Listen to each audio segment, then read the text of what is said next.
Hi everyone, I'm Corey Joe Humphries or WeCJ and this is Commander class. In today's class we will be talking about the mono colours of magic, or also known as Wooburg. In total there are 5 colours, and when it comes to the word Wooburg, it's the first or second letter of each colour, starting off with white, blue, black, red and green, spelling the word Wooburg. So if you are playing with someone and they say they have a Wooburg deck, it means they have a deck with all 5 colours in it, which you could probably be able to tell by the colour of their commander. So when it comes to this list, I will be going through all of them in order of Wooburg, starting off with white and then making it all the way down to green. So the first colour we will be talking about is white. So the white card's usually about peace, law, structure, selflessness and equality. And the symbol of the white colour is this. It is usually represented as a sun, to kind of show that everything the light touches is under their rule and their structure, and it's that they want kind of everything to be in peace and law, and that everything is kind of under their thumb of rule. The basic lands to get this mana are called plains. So the abilities white cards usually have is first strike, double strike, flying, lifelink and vigilance.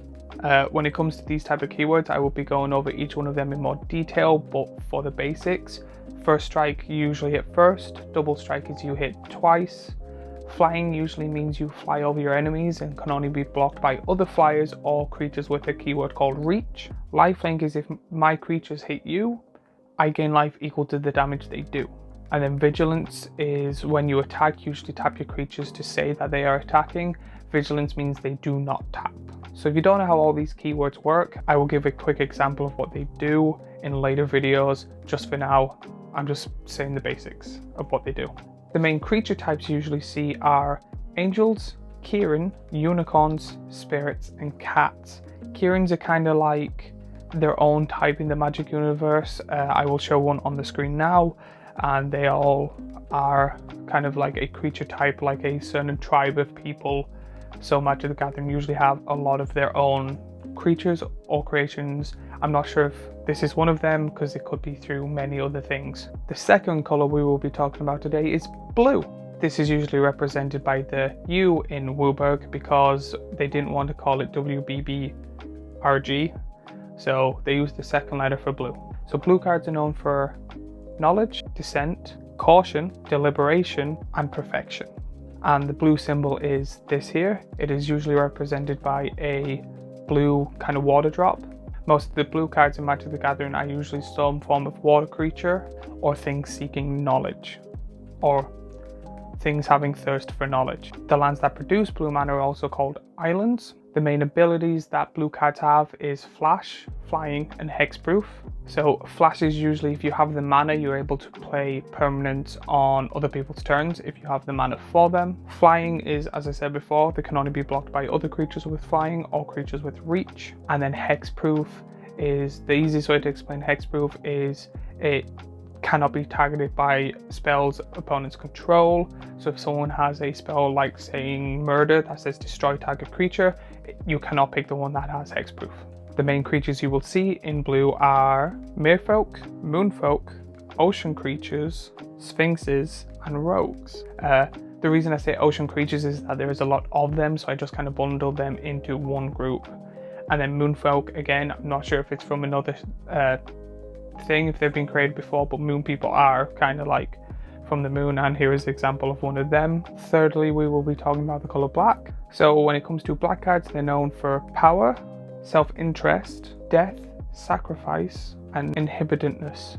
The black symbol is here, and it is usually swamps that make this mana, and the symbol is a skull, kind of showing that the way to be the most powerful you can be is through death. The abilities that black cards usually have are flash, lifelink, menace, death touch and flying. Flash is, as I said, same with blue, you get to cast spells on other people's turn. Lifelink is if my creature hits yours, I gain life equal to the damage. Menace is it can only be blocked by more than one creature, so if I attack you, you cannot block with one creature, you need at least 2. Death touch is if my creature does 1 damage to yours, that creature dies. And then flying, as I've explained before, can only be blocked by creatures with flying or with reach. The main kind of creature types you will see in black are demons, lynches, vampires, zombies and horrors. Next, we will be talking about red. So when it comes to color red, it's known as freedom, emotion, action, impulse, and destruction.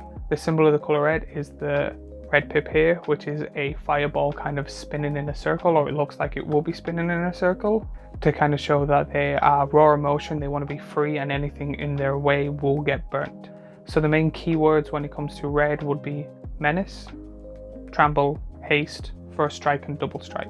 Menace can only be blocked by 2 or more creatures. Trample is if my creature has more power than your creature's toughness, the difference between the two numbers will be trampled on and to do damage to you. So for example, if I have a 10-10 and you have a 5-5, it will also do 5 damage to you. Next is haste, where if a creature enters the battlefield, it has summoning sickness, this gets rid of it. So it's really good that it can attack on the turn it's played, or if it has an activated ability where you have to tap the creature, you also get to do it there and then. First strike is my creature attacks first, and then double strike is that it attacks twice. The main creatures that do come in red are goblins, minotaurs, Hellions or Hellions, I'm not sure how to pronounce it, orcs, and barbarians. So Hellions or Helions, depending on how you want to announce it, are kind of like giant fireworms, and I will give an example here. And then lastly, we will be talking about the color green. When it comes to color green, it is all about nature, wildlife, connection, spirituality, and tradition. The symbol is a kind of tree or a giant broccoli, if I have heard some people say, which kind of represents that we are all connected, we are all one in nature and love. The main abilities that usually come in green is Death Touch, Hexproof, Flash, Vigilance, Trample, Haste, and Reach. Death Touch is, as I explained before, if it does 1 damage, that creature dies. Hexproof is it cannot be targeted by spells your opponents control. Flash means you get to play stuff on other people's turns. Vigilance means when I attack, I do not have to tap my creatures. Tramples mean whatever damage is left over will trample through. Haste means I get to use the ability or attack the turn that the creature is played. And then Reach means it can block creatures with flying. When it comes to the creature types you usually see in green, they will be elves, dinosaurs, hydras, squirrels, and plant/saplings, depending on like what your deck does. I usually see them equally. They're usually creatures that make plants or saplings, and they usually go well with the other side. So I know in this video I do talk a lot about abilities and creature types. I will be going over them in more detail in later videos. Just for now, as I explained in the other 2 videos, where you see the creature type, you will know what it is, and by the color of the card you will also know what it is. But now you have a kind of starting understand of the 5 colors and what you expect when you see that color on the field. And I will be going into more details in every single ability and every single creature type, or every single main creature type you've seen in later videos, so just keep hold of that. Now that we've talked about the WUBRG colors, please remember to like and subscribe, share, see my other social media and all that other good stuff, because I enjoy making these classes and I would like to make more, but I can only do with your help. So in the next video we will be talking about the allied dual colors, where realistically what that means, I'll give you a quick example, is that with every single monocolor card, there is also dual color cards, and they're in allies and enemies. So I will be talking about the ally colors first, dual colors first, and then the enemy dual colors second, and then explain a bit more what that means in the next video. So hopefully I will get to see you in class 5. So thank you very much, and I will see you in the next video.